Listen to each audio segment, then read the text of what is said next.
14,167 రూపాయలు మొత్తం 46 మందికి చెక్కులు ఇవ్వడం జరిగింది.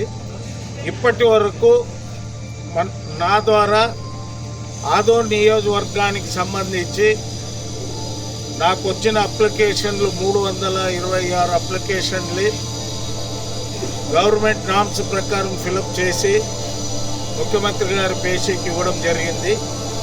మరి గతంలో 110 మందికి ఇవ్వడం జరిగింది, ఈరోజు 46 మందికి, అంటే మొత్తం 156 మందికి రిలీఫ్ ఫండ్ చెక్కులు ఇవ్వడం జరిగింది.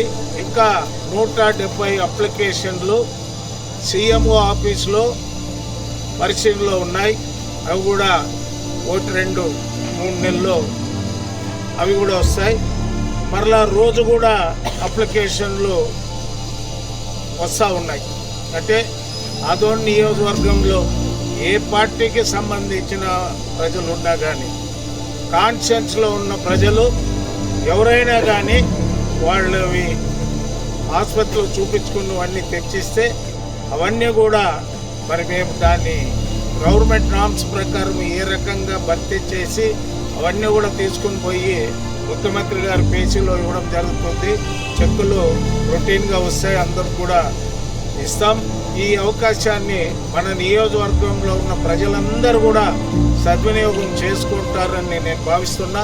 మరి ఆ రకంగా మీడియా సోదరులు కూడా ఈ సీఎం రిలీఫ్ ఫండ్ అనేది కొద్దిగా మీరు కూడా ప్రజల్లో కొద్దిగా ఎక్కువ అవేర్నెస్ తీసుకొస్తే, అంటే ఈ మధ్యకాలంలో చాలామంది వస్తున్నారు మీడియా ద్వారా, ఇదంతా పబ్లిసిటీ అవుతూ ఉంది కాబట్టి మరి ఎమ్మెల్యే గారి దగ్గర కూడా కొంతమంది పోయి ఇస్తున్నారు, మరి నా దగ్గర కూడా వచ్చి ఇస్తున్నారు. ఆయన కానీ నేను కానీ మరి ఎన్డీఏ కూటమి తరఫున ఎంతమంది అప్లికేషన్ తెచ్చిచ్చినా వాళ్ళందరికీ కూడా న్యాయం చేయడానికి మేము సిద్ధంగా ఉంటామని మీ ద్వారా అందరికీ తెలియజేస్తున్నాం.